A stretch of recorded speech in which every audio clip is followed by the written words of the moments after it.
జగన్పై రాయితో చేసిన దాడి ఘటనపై టీడీపీ నేత నర్సాపురం ఎంపీ రఘురామకృష్ణంరాజు స్పందించారు. దాడి సమయంలో కరెంటు తీసేశారు. ఓ ఫోటోలో గాయం మామూలుగా ఉంది, మరో దాంట్లో కన్ను చుట్టూ కమిలినట్లుగా ఉంది. ఇలాంటి వాటికి ఎవరైనా కుట్లు వేస్తారా? నాకు హార్ట్ సర్జరీ జరిగినప్పుడు 4 డాక్టర్లు ఉన్నారు. జగన్కు చిన్న గాయమైతే ఇంతమంది డాక్టర్లా? ఇవి చూస్తుంటే ఈ దాడి బూటకమనే అనుమానాలు వస్తున్నాయని అన్నారు. సీఎం జగన్ పై హత్యాయత్నం. ఇది ఫోటో.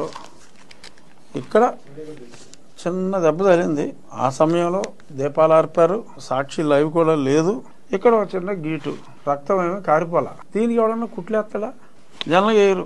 గురి చూసి ఆడు కొట్టాడా, లేకపోతే గ్యాప్లో ఈయన ఒక చిన్న గీరుకున్నాడా అన్నది పక్కన పెడితే 2019లో కోడికత్తి అది ఇప్పుడు డ్రామా అని మనకు తెలిసిపోయింది. ఎందుకంటే అసలు ఈ క్యాండిడేట్ కేసు పెట్టినోడు కోర్టుకు వెళ్ళలా, బాబాయిని లేపేశారు. ఒక పక్క షర్మిల చాలా స్పష్టంగా చెప్తోంది, డాక్టర్ సునీత కూడా స్పష్టంగా చెప్తోంది. ఆ హత్య గురించి కడపలో మొదలైన ప్రబంధనం మళ్ళీ రాష్ట్రం అంతా ఆ హత్యా పవనాలు తాకుతున్నాయి. ఒక పక్క ఆ హత్యా పవనాలు ఆపటానికి ముళ్ళుతోనే తీయాలని చెప్పి బహుశా ఈయన మీద హత్యా ప్రయత్నం ఏమన్నా సరదాగా చిలిపిగా చేయించుకున్నారా అనే అనుమానాలు వస్తాయి. ఎందుకంటే మనందరం సినిమాలు చూసేవాళ్ళం. అతడు సినిమా గుర్తుండి ఉంటుందిగా, కాబట్టి అక్కడ అషిండే గారు నిజంగా ఎవడో వేసేస్తాడు. ఇది జాగ్రత్తలన్నీ తీసుకున్నారు. నిజంగా పంగళకర్రతో హత్య చేసేయాలి అనుకున్నాడు తుపాకి వాళ్ళేడా? ఓ తుపాకి దొరకదా? జగన్మోహన్ రెడ్డి గారిని హత్య చేయవలసిన అవసరం ఎవరికి ఉంటుంది?